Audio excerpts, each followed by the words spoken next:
Wir sind immer noch im Harz unterwegs und haben unsere erste Nacht auf dem Sonnenhof ganz in der Nähe von Ilsenburg verbracht. Der Sonnenhof bietet, wenn ich mich richtig erinnere, insgesamt 4 Ferienwohnungen, von denen wir hier die größte haben. Damit ihr in insgesamt 2 Schlafzimmern, 6 Betten und einer Schlafcouch waren uns hier reichlich Schlafmöglichkeiten geboten und wir konnten uns das hier ziemlich gut gehen lassen.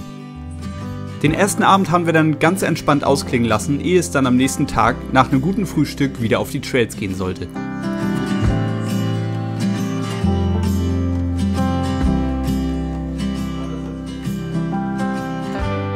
Und Bremses?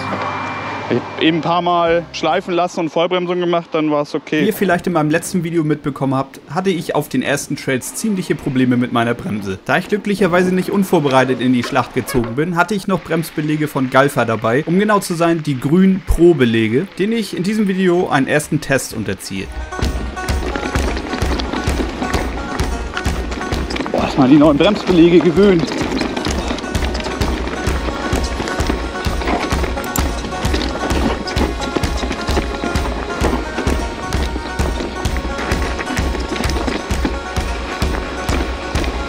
Ihr seht, so richtig schnell war es trotz der neuen Belege immer noch nicht. Und das lag zum einen daran, dass ich sie auf dem Parkplatz natürlich nicht einbremsen konnte. Und ja, mir ist auch klar, dass man die laut Hersteller gar nicht einbremsen muss. Das Ganze funktioniert aber wahrscheinlich nur auf einer neuen Bremsscheibe ohne Riefen. Mir ist nämlich tatsächlich aufgefallen, dass die Belege im Laufe der Zeit etwas besser angefangen haben zu packen. Das bestehende Problem jedoch war, dass der Druckpunkt und ich nicht so richtig Freunde geworden sind. Denn die Bremshebel haben sich angefühlt, als ob man ein Stück Butter in der Hand zerquetscht. Das Ganze führte dann dazu, dass ich nach der ersten Abfahrt des Tages erneut die Notbremse ziehen musste. Ich aber weiterhin vorbereitet war, denn ich hatte ein Entlüftungskit für meine Bremse dabei. Und da das Bike nun gut ein Jahr im ziemlich harten Einsatz ist die Entlüftung wohl auch längst überfällig.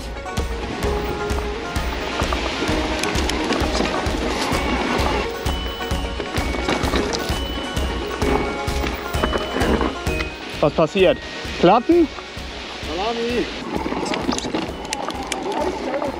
Ja, Holzding, ist er gefahren? Ja. Also ich habe es hat ohnehin nicht lange gedauert, dass wir an fast derselben Stelle wie im ersten Video einen erneuten Platten hatten und ich mich aus dem Staub machen konnte zurück zu unserer Unterkunft. Nachdem die Bremse dann entlüftet war und wir alle eine kleine Mittagspause in der Unterkunft gemacht haben, ging es dann zu einer Art Sundowner ohne Sonne erneut in den Wald. Als kleinen Spoiler kann ich zumindest schon mal sagen, dass die Bremse mir wirklich wieder Vertrauen ins Bike gegeben hat. Einfach ausholen, sagst du? Dass dieser Trail mich allerdings viel zu weit aus meiner Komfortzone rausholen wird, ahnte ich zu diesem Zeitpunkt noch nicht.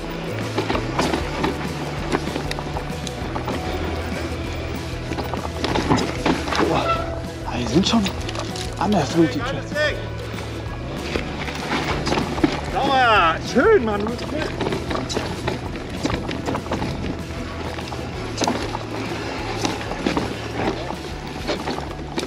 Enduro, Baby! Wie bei der Hochzeit.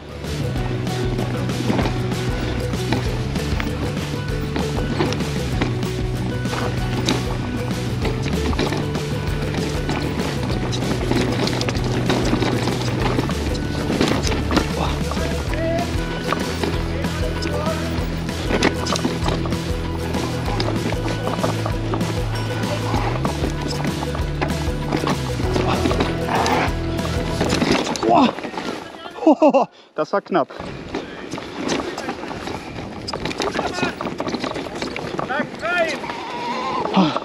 Sau gut! Selbst Schelle zittert, ey! Wir haben also einige der ersten Schlüsselstellen hinter uns gelassen und bei der einen war es auch fast so weit, dass ich vom Ross geworfen wurde. Und auch wenn die Bremse mittlerweile wieder gearbeitet hat, bin ich dieses Gefühl, an gewissen Stellen keine Kontrolle über das Fahrrad zu haben, einfach nicht losgeworden. Und das hat gerade beim nächsten Hindernis extrem für Anspannung gesorgt. Nein! Oh, mehr Abstand halten, ne? Ja. Ist doll, sagt ihr? Senkrecht und dann geht's rein. Aber macht euch keinen großen Kopf über die Linie, einfach fahren. Sauber. Nach hinten. Sauber, Mann, geil! Hammer! Das sieht so geil aus. Sauber.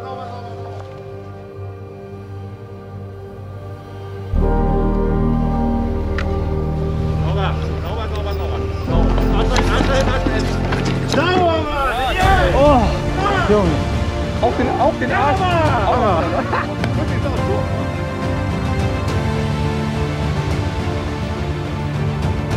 Die sind ja auch in alle Richtungen umgekippt, ne?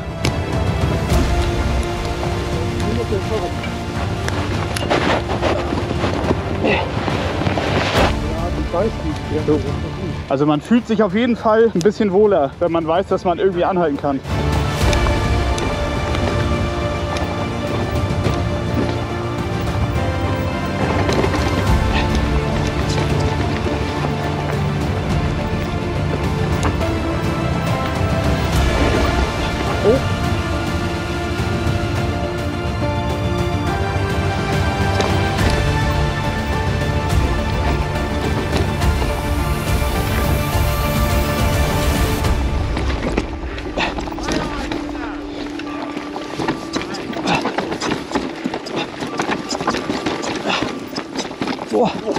Alter! Kevin, dann machen wir mal schnell, oder? Okay, das mit der Musik war an dieser Stelle vielleicht ein bisschen drüber. Aber sie spiegelt zumindest ziemlich präzise wider, wie dieser Trail sich für mich angefühlt hat. Es ist steil, es ist rutschig und dieser Felsen eben ging gefühlt senkrecht nach unten. Irgendwie haben wir das Ganze dennoch gemeistert und ich muss sagen, dass sich das mit neuen Belegen und einer entlüfteten Bremse deutlich besser angefühlt hat.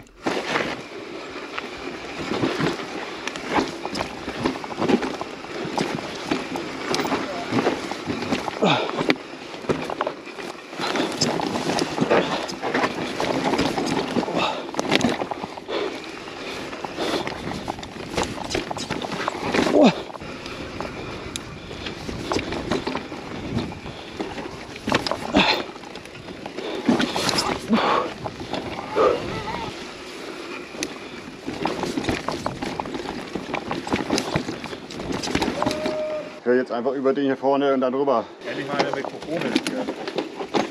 Und das Ganze mit Cross-Country-Reifen. Ja, das klingt echt gut.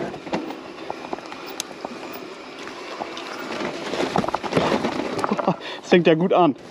Aber da komme ich nicht mehr weiter.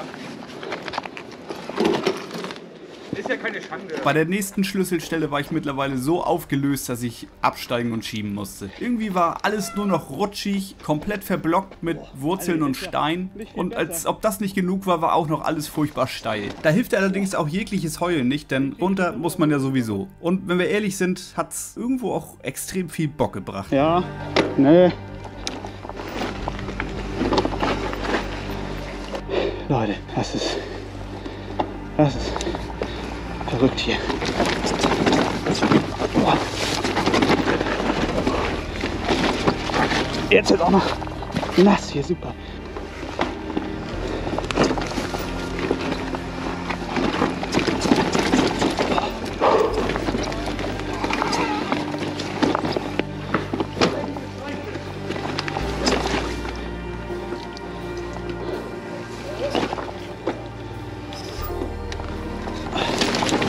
Boah.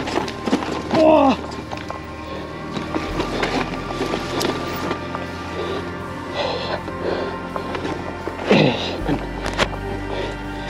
Ich bin wortlos.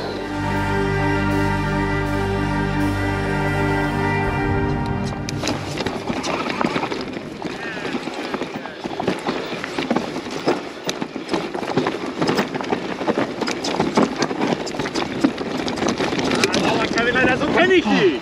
Schön! Mega! Wir haben es also irgendwie geschafft. Die Nerven lagen blank, die Bikes waren sicherlich auch an einigen Stellen blank geworden und man war irgendwo froh, dass das Ganze endlich ein Ende gefunden hat. Und ich kann euch mit gutem Gewissen sagen, dass das der anspruchsvollste Trail war, den ich bisher je gefahren bin. Und das hat sich im Nachhinein einfach nur geil angefühlt. Frei, frei, frei! Die GoPro schluckt natürlich immer ziemlich viel und meine langsame Fahrweise nimmt auch etwas Dramatik. Aber für mich persönlich war das hier die absolute Endstufe. Wenn euch also das Video gefallen hat, lasst mir gerne ein Like da, abonniert meinen Kanal und schreibt mir gerne mal euren bisher schwersten Trail in die Kommentare. Ich hoffe, wir sehen uns nächstes Mal wieder. Bis dann und haut rein.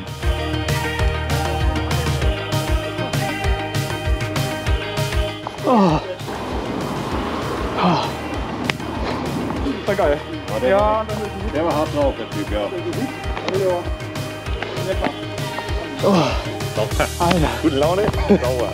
Jo. Richtig gut gemacht. Ich glaube, muss wirklich sagen, das war der anspruchsvollste Trail, den ich bisher gefahren bin. Geil, ne? Ja. Sauber, ey.